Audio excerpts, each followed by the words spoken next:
வேதாந்த பிரதிபாத்யமான விபவாம் வித்வன் மனோரஞ்சனீம் ஸ்ரீசக்ராங்கித ரத்னபீட நிலையாம் ஸ்ரீராஜராஜேஸ்வரி ஸ்ரீராஜராஜேஸ்வரி ஸ்ரீராஜராஜேஸ்வரி.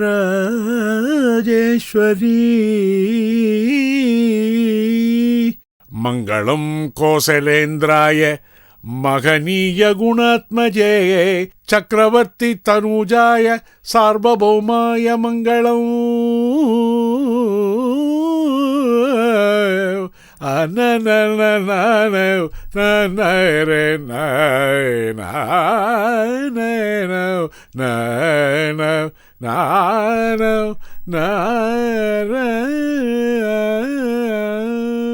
மாமா, என்னம்மா நீங்க நன்னாவே பாடுறேன். உன் சர்டிபிகேட்டுக்கு ரொம்ப தேங்க்ஸ். என்ன சமாச்சாரம்? உங்களுக்கு சாப்பாடு கொண்டு வந்திருக்கேன். வச்சுட்டு போ. நான் வேணும்னா பரிமாறட்டுமா? எனக்கு பசிக்கிறமா, நான் முள்ள சாப்பிட்டுக்கிறேன். அப்ப நான் வரேன். மாமா மாமா ஏமா இன்னும் போலையா? இல்ல, உங்ககிட்ட ஒரு முக்கியமான விஷயத்தை பத்தி சொல்லணும். வீடு என்ன ரொம்ப ஜாஸ்தியா இருக்கு? என்ன விஷயம் சொல்லுங்க, உட்காந்து சொல்லுங்க. இல்ல பரவாயில்ல, நான் அப்படியே நிக்கிறேன். சொல்லு. நம்ம அசோக் காலேஜுக்கு புறப்பட்டு இருந்தான். நான் மிஷினுக்கு அவன் பின்னாடியே கிளம்பி போயிட்டு இருந்தேன். அப்போ என்ன நடந்தது தெரியுமோ? அங்கிருந்து ஆட்டோக்காரங்க இவனை பார்த்து லூசு பையன் பரிகாசம் பண்ணிட்டு இருக்கா. நீ நன்னாவே இருக்க மாட்டேடா. இதுக்கெல்லாம் வட்டி முதலமா சேர்த்து நன்னா அனுபவிக்க போற. நான் மாமி இந்த பக்கம் தானே வருவ, என்னையா கலாச்சின்னு போற? வா வா மாமி, நீ இந்த பக்கம் தானே வரணும் நாளைக்கு. நாளைக்கு அது உன் கையில இல்லப்பா. இத பாருமா, நம்ம அசோக் ரொம்ப சாதுவான பையன். எந்த வம்பு தும்புக்கும் போகவே மாட்டான். அதனாலதான் அன்னைக்கு அவங்கிட்ட அது மாதிரி பேசிட்டு போயிட்டான். நீங்க எப்படி சொல்றேன்? ஆனா அன்னைக்கு இவன் பேசினது அப்படியே பழிச்சுடுத்து தெரியுமோ? பழிச்சுடுத்த? என்ன சொல்ற நீ? ஆமா மாமா, நான் மறுபடியும் அந்த தெரு வழியா வந்துட்டு இருந்தேனா, ஒரு 4-5 பேர் சேர்ந்து உண்டியில குலுக்கிட்டு இருந்தா. என்னப்பா என்ன விஷயம்னு கேட்டேன். நாளைக்கு எங்க கையில இல்லன்னு எந்த நேரத்துல சொன்னாரோ? எங்க டிரைவர் ஆக்சிடென்ட்ல செத்துட்டாரு மாமி. இந்த ஆட்டோக்காரெல்லாம் என்ன பேசிக்கிறா தெரியுமோ? என்ன? அவன்கிட்ட என்னமோ அமானுஷ சக்தி இருக்கு. அவன் வாயை திறந்தாலே எல்லாமே பழிச்சிடுதுங்கிறா. எனக்கு ஒண்ணுமே புரியலையே நீ பேசுறது. நிஜம்தான் மாமா.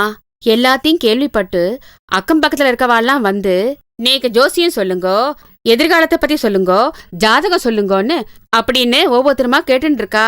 இவாளெல்லாம் விரட்டுறதுக்குள்ள நேக்கு போரும் ஆயிடுத்து மாமா. ஏமா, இந்த விஷயம் நாதனுக்கும் வசுமதிக்கும் தெரியுமா? தெரியாது, என்ன கேக்கல, நானும் அவாட்ட சொல்லல. அவகிட்ட தப்பி தவறி கூட ஒண்ணும் சொல்லிவிடாத. சரி. அவ 2 பேரும் பாவம் ரொம்ப குழம்பி கிடக்கா. ஆமா, அசோக்குக்கு இந்த சமாதானம் தெரியுமா? தெரியாது. அப்படியே இருக்கட்டும், அவன் வரட்டும், நானே கேட்டுக்கிறேன். நமஸ்காரம் மாமா. வாடா குழந்தை, உட்காரு. இல்ல பரவாயில்ல, இருக்கட்டும். ஏண்டாப்பா அசோக், நீங்க வரத்துக்கு முன்னாடி மாமி என்கிட்ட ஏதோ ஒரு விஷயம் சொன்னா. என்ன விஷயம் மாமா? நாளைக்குங்கிறது நம்ம கையில இல்ல அப்படி இப்படின்னு ஆட்டோக்காரங்கிட்ட ஏதோ சொன்னியாமே. ஆமா சொன்னேன்ல. அந்த ஆட்டோக்கார ஆக்சிடென்ட்ல செத்து போயிட்டானா, உனக்கு தெரியுமா? ஓஹோ, அப்படியா மாமி? உனக்கு ஏதோ அமானுஷ்யமான சக்தி இருக்குன்னு அரச புருஷலா பேசிக்கிறாளவே. காக்கா உட்கார ஏதோ விழுந்த மாதிரின்னு சொல்வாளே, பனம்பழம். அதான். நீ என்ன நினைச்சியோ அதே தான் நானும் சொன்னேன். இந்த புஸ்தகத்தை படிச்சுட்டேன் மாமா. திரும்ப கொடுத்துட்டு போலாம் தான் வந்தேன். இந்தாங்கோ. வாங்கிட்டு போறவங்க திருப்பி கொடுக்குற ஹேபிட் உங்ககிட்ட இருக்க. Very good very good very good. நான் வரேன் மாமா. ஏமா, நம்ம எவ்வளவு பெரிய விஷயத்த அரசோ அலசிட்டு இருக்கோம். இவன் என்னடா ஒண்ணுமே இல்லைங்கிற மாதிரி பேசாம போயிட்டானே. நான் உங்ககிட்ட ஒரு விஷயத்த பத்தி பேசணும். தப்பா எடுத்துக்க மாட்டேளே? தப்பா எடுத்துக்காம நீங்க என்ன பண்ண போறே? நீங்க சொல்லணும்னு தீர்மானம் பண்ணிவிட்டே, தாராளமா சொல்லுங்க. உங்க ஆசையை கெடுப்பானே. நீங்க தான் அசோக்க கெடுக்கிறீள்னு ஆத்துல ஒரு பேச்சு அடிபட்டு இருக்கு. ஆமா, முக்கியமா மாமிக்கு உங்களை பத்தி அப்படி ஒரு அபிப்பிராயம் இருக்கு. அசோக் இருக்கானே, படிக்கிற பையன், மகா புத்திசாலி. அவனை யாராலையும் கெடுக்க முடியாது. நீங்க என்ன சொன்னாலும் மாமி ஒத்துக்கவே மாட்டா. உங்களுக்கே வீண் பொல்லாப்பு. அசோக் இங்க வரத கொஞ்சம் கொஞ்சமா நிறுத்திக்கோங்க. பகவானே.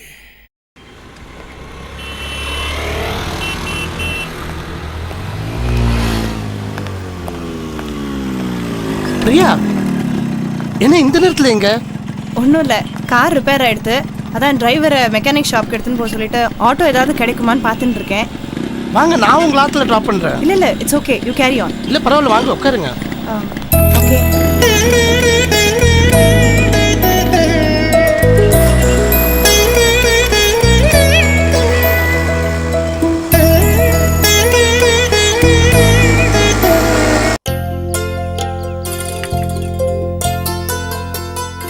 Thanks a lot mister Kirupa. எதுக்கு? இல்ல, வழியில என்ன பார்த்ததும் ஆத்து வரைக்கும் அழிஷன் வந்து டிராப் பண்ணலே, அதுக்காக. அதுக்கு தான் காஃபி கொடுத்துட்டே. அப்புறம் எதுக்கு தேங்க்ஸ்? ஆமா, ஆத்துல யாரும் இல்ல போல இருக்கு. யாரோ சொந்தக்கார மனுஷால பார்க்க போயிருக்கா, வந்துருவா. மெதுவாவே வரட்டும். இல்ல, அது வரைக்கும் பேசிட்டு இருக்கலாமேன்னு சொன்னேன். உங்கள்கிட்ட எனக்கு ரொம்ப பிடிச்சது என்ன தெரியுமா? சொல்லுங்க. அன்னைக்கு கூச்சப்படாம சாஸ்திரோத்தமா வந்து அம்மாவாசை தர்ப்பணம் பண்ணி வச்சேளே, அதான். அப்பாவுக்கு ஹெல்ப் பண்ணணும்னு தோணித்து. அதுவும் இல்லாம கத்துண்ட மந்திரத்தை யூஸ் பண்றதுக்கு ஒரு நல்ல சந்தர்ப்பம் கிடைச்சது, அதான் வந்தேன். ஆஹா, எனக்கு கூட இந்த வேத கோஷம்லாம் ரொம்ப பிடிக்கும். அதுலயும் ஸ்பெசிஃபிக்கா ஆயத்தனவான் பவதே அப்படின்னு மறுபடியும் வருமே, அது என்ன ஸ்லோகம்? மந்திர புஷ்பம். அதான், எனக்கு அது கேட்கணும்னா ரொம்ப பிடிக்கும். உங்களால முடிஞ்சதுன்னா அடுத்த தடவை வரும்போது அந்த கேசட் வாங்கிட்டு வர முடியுமா? கண்டிப்பா வாங்கி ஆத்துல கொடுத்துறேன். தேங்க்ஸ். ஹலோ, ஆமா பிரியா தான் பேசுறேன். அப்படியா? ஓ, தாராளமா அனுப்பி வைங்கோ. சரி, தேங்க்யூ. ஒன்றும் இல்லை, இந்த ஃப்ரீ டைம் கிடைக்கிறச்ச இந்த குழந்தைகளுக்கெல்லாம் டான்ஸ் சொல்லித்தரேன்னு சொன்னேன் இல்லையா, அதுக்காக தான் ஒரு மாமி தான் குழந்தைய சேர்த்துக்க முடியுமான்னு கேட்டா, அதான் அனுப்பி வைங்கோன்னு சொன்னேன். ஏன் சார், பொண்ணுங்கன்னா டான்ஸ் கற்றுக்கிட்டே ஆகணுமா? ரொம்ப அவசியமா அது? சார், அவசியம்ன்றது நீங்கள் கேட்கும்போது அவசியமா அப்படின்னு கேட்கும்போது அது ஏதோ கொஞ்சம் இழிவாக கருதுறீங்க போல இருக்குது. அதாவது இதை எஸ்டாப்ளிஷ் பண்ணது, இதை ஃபார்முலேட் பண்ணது, இந்த பரதநாட்டியமை கொண்டு வந்ததே பரத முனிவர்ன்றாங்க. ஒரு முனிவரால் ஏற்றப்பட்ட சாத்திரம் அது. அதனால் அதை வந்து இழிவாக கருதுறதுக்கு இடம் இல்லை. பரமசிவனே யார் சார்? நடன சபாபதி இல்லையா? அவரே தாண்டவம் ஆடுறவர் தான். அப்படி இருக்கும்போது அது வந்து இழிவு அப்படின்னு நினச்சிக்க வேண்டிய அவசியம் இல்லை. அதே சமயத்தில் இதை கமர்ஷியலைஸ் பண்ணும்போது இது எல்லாம் எந்த சபாவில் எப்படி சான்ஸ் கிடைக்கும் அப்படின்னு அலைஞ்சி இந்த மாதிரிலாம் ட்ரை பண்ணும்போது தான் அது கொஞ்சம் என்னத்துக்காக இப்படி அப்படின்றது வரது ஒழிய. அதர்வைஸ் பார்த்திங்கன்னா டென்னிஸ் ஆடலாம், அதில் ஒரு சின்ன ஷார்ட்ஸ் போட்டுக்கிட்டு டென்னிஸ் ஆடினாலும் தப்பு இல்லை. இந்த மாதிரிலாம் பெரிய கிரிக்கெட் ஆடுறாங்க, எல்லாத்தையும் பண்ணலாம் லேடிஸு, அதெல்லாம் கொஸ்டினபிள் இல்லை. டான்ஸ் கற்றுக்கிறது மட்டும் கொஸ்டினபிள்னால் அது எப்படி ஒத்துக்க முடியும்?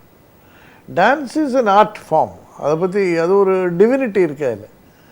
அதில் இன்றைக்கி கூத்து மாதிரி அதை கொண்டு வந்துட்டா, நான் டான்ஸ் பண்ணேன் பரதநாட்டியம், அதுலேருந்து நான் பார் வெஸ்டர்னும் பண்ணி காட்டுறேன், அதுலேருந்து நான் பார் இன்னொன்று பண்ணி காட்டுறேன் அப்படின்னு வரும்போது தான் அது கொஞ்சம் எதுக்கு இதெல்லாம் செய்கிறாங்க அப்படின்ற கேள்வி வருது. அந்த மாதிரிலாம் இல்லாமல் அதனுடைய பியூரிட்டி கெடாமல் கமர்ஷியலைஸ் பண்ணாமல் அது பண்ணுறதுல தப்பு இல்லையே.